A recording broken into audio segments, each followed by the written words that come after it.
Prepare కావాలి. Prepare అయ్యి అక్కడ ఉండేవాడికి ఏమాత్రం ఇబ్బంది లేకుండా వాళ్ళని ఆదుకోవడానికి, కష్టాల్లో ఉండేవాళ్ళకి నమ్మకం కల్పించి వాళ్ళని అన్ని విధాలు ఆదుకుంటాం.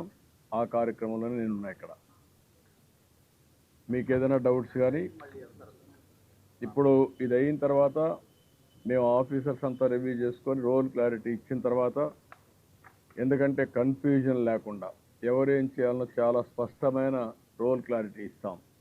ప్రతి ఒక్క ఆఫీసర్ని ఇంత మునుపు కూడా నేను 4-5 సార్లు ఇదే మరిగా సూపర్ సైక్లోన్, ఒకసారి హరికేన్ తుఫాన్ వచ్చింది ఈస్ట్ వెస్ట్ గోదావరి 97 ఆ ప్రాంతంలో, ఉదుహు తుఫాన్ వచ్చింది. ఆ తర్వాత హైదరాబాద్లో ఒకసారి పెద్ద ఎత్తున వరదలు వచ్చాయి. అనేక సందర్భాల్లో స్పష్టమైన రోల్ క్లారిటీ ఇచ్చి ప్రతి ఒక్కరికి న్యాయం చేసిన తర్వాతనే అడ్మినిస్ట్రేషన్ తిరిగి వెళ్ళాం. ఈరోజు మేము సెక్రటరియట్లో కూర్చోవచ్చు, లేకుంటే స్టేట్ డిజాస్టర్ మేనేజ్మెంట్ అథారిటీలో కూర్చోవచ్చు. కాదు, ఇక్కడనే సింగ్ నగర్లో దగ్గరగా ఉండే ఇక్కడ మేము కూర్చోవాలి. ఇక్కడి నుంచే పనిచేయాలి. పనిచేసి వాళ్ళకు ఒక నమ్మకాన్ని కల్పించాలి. వాళ్ళు గట్టిగా అరిస్తే మాకు వినపడే పరిస్థితి ఉండాలి. అందుకే ఇక్కడే కూర్చున్నాం. ఇక్కడి నుంచే కూర్చొని రేపు ఎల్లుండి కూర్చొని ఇక్కడ అన్ని సరిచేసిన తర్వాతనే ఇక్కడ వదిలిపెడతాం. ముందు నేను ఇష్యూ బ్రీఫ్ చేశాను ఆయనకి. జరిగిన సంఘటన ఈరోజు మీరు చూస్తున్నారు. 98లో ఒకసారి నేను చెప్పిన ప్రకారం 9,28,000 క్యూసెక్స్ ఆఫ్ వాటర్ వచ్చింది.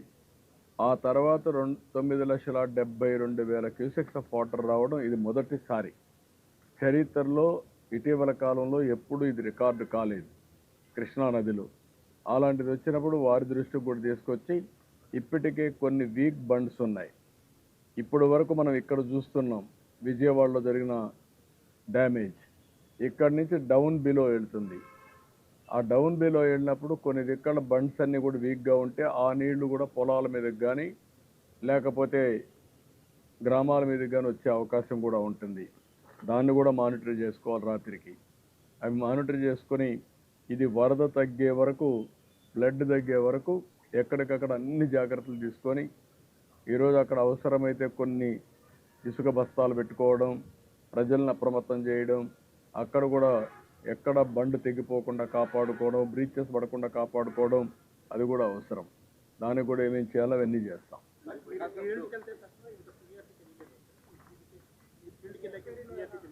అంటే వచ్చినటువంటి ఇది ఆల్ ఆఫ్ ఎ సడన్ ఆ నీళ్లు కూడా యాడ్ అయినాయి. బుడమేరు ఎప్పుడు ఇంపల్సివ్గా వస్తుంది. వచ్చినప్పుడు ఆ నీళ్లు చేరే కొందికి అంత మునుపు కొన్ని ప్రాంతాల్లో నీళ్లు వస్తాయని ఎక్స్పెక్ట్ చేశారు. ఎప్పుడైతే బుడమేరు నీళ్లు వచ్చాయో all of a sudden Munneru కానీ బుడమేరు కానీ సడన్గా వస్తాయి. ఆ నీళ్లు కూడా వచ్చాయి. ప్లస్ ఇక్కడ వచ్చే నీళ్లు వచ్చాయి, ఆ నీళ్లు వచ్చాయి. రెండు ఎదురు తగిలే కొందికి ప్రమాదం ఇంకా ఎక్కువ అయిపోయింది. ఆ బ్రీచెస్ కూడా ఉన్నాయని ఎవరికి తెలియదు. అడ్మినిస్ట్రేషన్ కూడా కొత్తగా వచ్చిన 80 రోజుల్లో ఎక్కడెక్కడ బ్రీచెస్ ఉన్నాయో వాళ్ళు చూసుకోలేదు. ముందు పెట్టిన వాళ్ళు కూడా ఎక్కడ పట్టించుకోలేదు. అన్నీ కలిపే కొందికి ఈ ప్రమాదం వచ్చే పరిస్థితి వచ్చింది. ఆ అవుట్లెట్ కూడా 4,000 క్యూసెక్స్కే ఉంది. అక్కడ అల్టిమేట్గా ఉండే అవుట్లెట్ 4,000 క్యూసెక్స్కి ఉంది. ఇక్కడ 10,000 వచ్చే కొందుకు ఆ నీళ్లు అక్కడ కూడా పోయే పరిస్థితి లేదు. ఆ సమస్యలు కూడా వచ్చాయి. ఇప్పుడు ఆర్ఆర్పేటలో అదే పరిస్థితి ఉంది, మిల్క్ ప్రాజెక్టులో అదే పరిస్థితి ఉంది, ప్లస్ ప్రకాశం రాజు డౌన్ స్ట్రీమ్లో కూడా ఇప్పుడు మొత్తం కూడా ముంపు అవుతుంది. అప్ స్ట్రీమ్లో మీరు ఇందాక అన్నట్టు ప్రేమపట్నం కానీ కొట్టుపూడి కానీ కర్రీ కానీ మొత్తం కూడా ఇప్పుడు అన్ని జలదిక్కున్నాం. అన్నింటి మీద అందుకనే వాట్ ఐఎమ్ సేయింగ్, నేను అందుకనే ఒక్క ప్రాంతమే కాకుండా సింగ్ నగర్కు ప్రారంభమైంది. అక్కడి నుంచి ఇప్పుడు కూడా నీళ్లు పెరుగుతున్నాయి. పెరిగినప్పుడు వల్నరబుల్ ప్లేసెస్ ఎక్కడైతే ఉన్నాయో అవంతా కూడా మీరు చెప్పినట్టు కృష్ణలంక, ఇబ్రహీంపట్నం ఇలాంటి ప్రాంతాలు కూడా వచ్చే ప్రమాదం ఉంది. వచ్చాయి. ఇది ఇంకా రాత్రికి రేపటికి పెరిగే ప్రమాదం ఉంది. అన్నీ కూడా అందుకనే వార్ ఫుటింగ్లో సర్వశక్తులు వడ్డీ ఏమేం చేయాలో చేయడం కోసం ప్రయత్నం చేస్తున్నాం. అన్ని చర్యలు తీసుకుంటాం.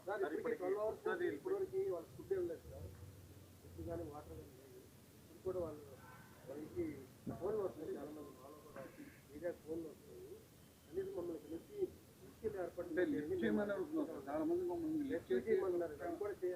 వేరే ప్రాంతాలకు తీసుకెళ్ళాలి. అంటే ఇప్పుడు నేను ఏమంటానంటే రాత్రికి అందరినీ తీసుకురావాలంటే ఒక 1000 మందిని 2000 మంది తీసుకురాగలుగుతాం, లేకుంటే ఒక 3000 4000 2,76,000 మేము తేలేం. ముందు మనం చేయాల్సింది ఏంటంటే అందరికీ కొన్ని సదుపాయాలు అరేంజ్ చేస్తే ఫస్ట్ ఫ్లోర్లో సెకండ్ ఫ్లోర్లో వాళ్ళు ఉంటే రేపు మార్నింగ్ నుంచి ఈ హెలికాప్టర్స్ ఇవన్నీ వచ్చిన తర్వాత ఇప్పుడు కూడా ఎవరైనా అత్యవసరంగా రావాల్సిన చిన్నపిల్లలు, ముసలి వాళ్ళు, లేకుంటే అనారోగ్యంగా ఉండే వాళ్ళని తీసుకొద్దాం. రేపటి నుంచి ఇక్కడ అన్నీ ప్లాన్ చేసి చేస్తాం.